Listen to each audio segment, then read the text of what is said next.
तो आज की इस वीडियो में हम बात करने वाले हैं ट्रू बैलेंस लोन ऐप के बारे में दोस्तों कि अगर आप ट्रू बैलेंस का पेमेंट टाइम से नहीं करते हो तो यहाँ पे आपके साथ क्या हो सकता है। तो आज का ये वीडियो देखते रहिएगा।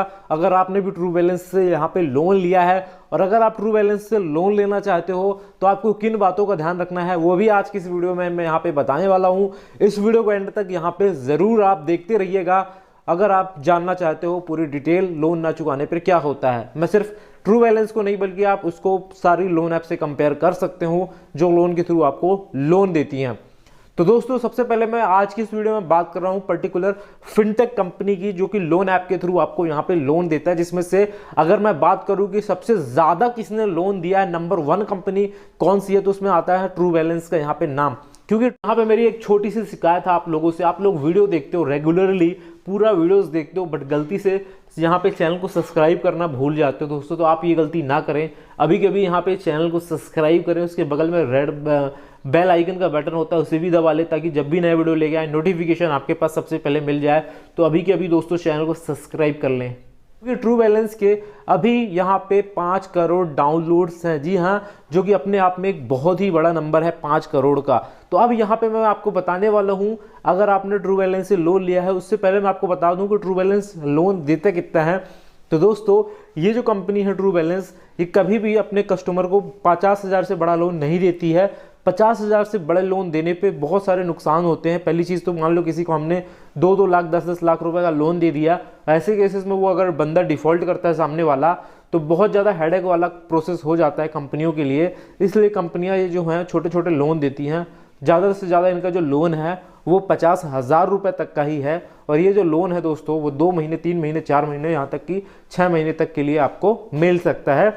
और ये एक NBFC के थ्रू आपको यहाँ पे लोन देती है। लेकिन अगर मैं बात करूं सबसे बड़ी बात क्या है इन फिनटेक कंपनी की लोन ऐप की, तो यहाँ पे ब्याज दर काफ़ी ज़्यादा लगती है। अगर आपने इससे लोन लिया तो आप सबको पता होगा, क्योंकि यहाँ पे दोस्तों ये जो लोन ऐप है वो कम सिविल वालों को भी आसानी से लोन दे देती है और ज़्यादा सिविल वालों को भी लोन यहाँ पे दे देती है।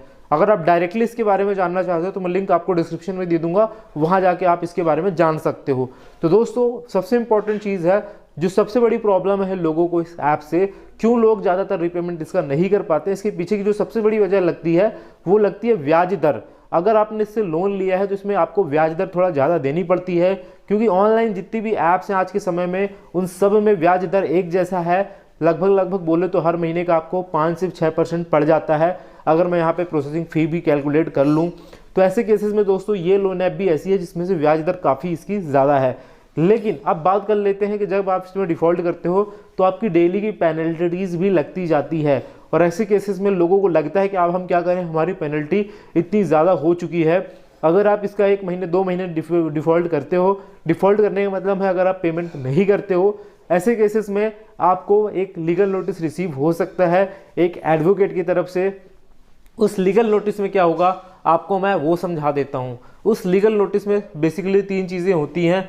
सबसे पहले आपकी डिटेल होती है कि आपने इससे लोन कब लिया था, कैसे लिया था, कितना लिया था, ब्याज दर कितनी थी। दूसरी डिटेल होती है, उसमें कुछ सेक्शंस आपको बताए जाते हैं कि अगर आप इसका पेमेंट नहीं करते हो तो किन सेक्शन के तहत आपके ऊपर यहाँ पे कार्रवाई होगी। और तीसरा बताया जाता है कि आप इसका कैसे सेटलमेंट कर सकते हो। आप डायरेक्टली कंपनी के थ्रू बात करके इसका सेटलमेंट कर सकते हो और यहाँ पे कोई ज़्यादा खास चीज़ नहीं होती है। ऐसे में आप डायरेक्टली कंपनी से बात करके इस चीज़ को वहीं पे क्लोज कर सकते हो। ऐसा कुछ नहीं होता है दोस्तों, ये लीगल नोटिस होता है, ये एडवोकेट की तरफ से आता है, ना कि यहाँ पे कोर्ट की तरफ से लीगल नोटिस आता है। सबसे इंपॉर्टेंट चीज़ है कि यहाँ पे कोई भी कंपनी कभी भी लोन ऐप के केस में जिसका लोन 50,000 है तो 5,000 है 10,000 है और ट्रू बैलेंस का भी इतना ही लोन है, तो ऐसे केसेस में कभी भी ये कंपनियाँ प्रेफर नहीं करती हैं इस चीज़ को कि वो कोर्ट में जाएं और किसी भी बरोबर के ऊपर केस कर दें। ठीक है ना, बेसिकली वो करती क्या है, वो सिविल में रिपोर्ट करती हैं। वो भी सिविल में रिपोर्ट नहीं करती, सिविल में ऑटोमेटिक अपडेट होता है।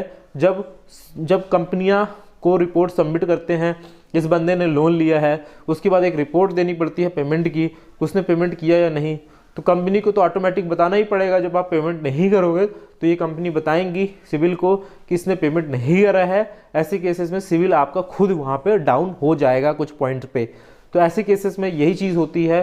रही बात जेल होगी, पुलिस केस होगा, ये सब कुछ भी नहीं होता है। और बहुत सारे लोगों के मन में ट्रू बैलेंस से जुड़ा हुआ एक बहुत ही इंपॉर्टेंट क्वेश्चन है जो कि है क्या ट्रू बैलेंस के रिकवरी एजेंट हमारे घर आ सकते हैं पैसे की वसूली करने के लिए। तो दोस्तों यहाँ पे कुछ 2 से 3 साल का एक्सपीरियंस है। अगर मैं बात करूँ आज तक यहाँ पे ऐसा हमें कोई किसी ने नहीं कहा कि ट्रू बैलेंस का रिकवरी एजेंट यहाँ पे हमारे घर आया है पैसे लेने के लिए। मुझे नहीं पता दोस्तों, शायद इन्होंने कुछ चेंजेस किए हों, शायद अब ये चीज़ हो रही हो कि इनके रिकवरी एजेंट आ रहे हैं, लेकिन अभी तक ऐसा नहीं होता था कि ट्रू बैलेंस के रिकवरी एजेंट किसी के घर जाएं और वहाँ से वो पैसे लें, ठीक है ना। अब यहाँ पे आपके मन में क्वेश्चन होगा, क्या हमें ट्रू बैलेंस का पेमेंट करना चाहिए या फिर नहीं करना चाहिए, ठीक है ना। कब करना चाहिए, कब नहीं करना चाहिए।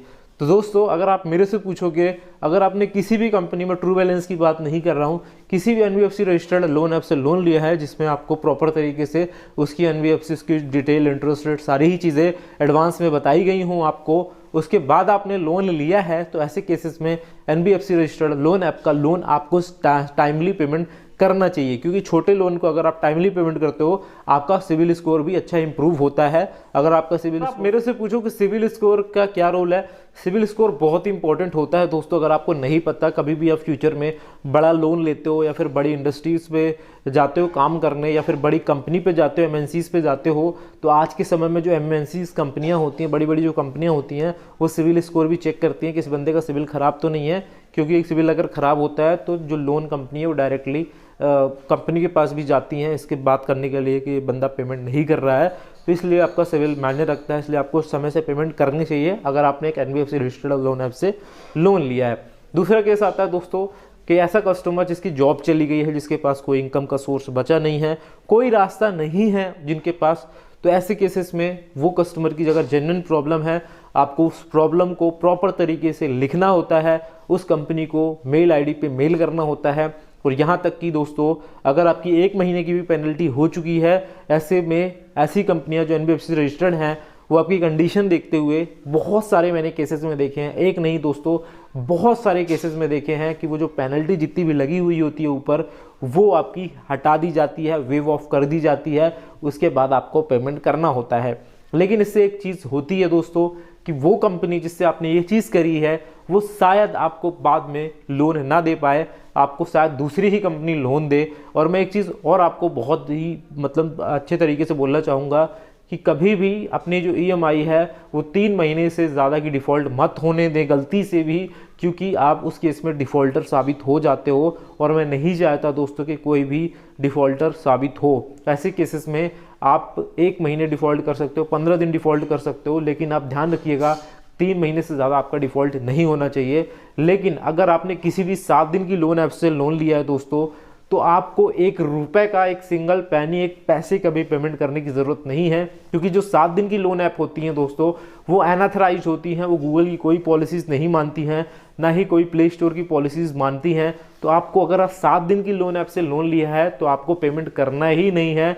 ये आप लिख के ले सकते हो कि 7 दिन की जितनी भी ऐप्स हैं वो यहाँ पे फर्जी होती हैं, ठीक है ना। तो आप सभी को दोस्तों यहाँ तक वीडियो देखने के लिए धन्यवाद। अगर आपको वीडियो अच्छा लगा तो वीडियो शेयर ज़रूर करिएगा।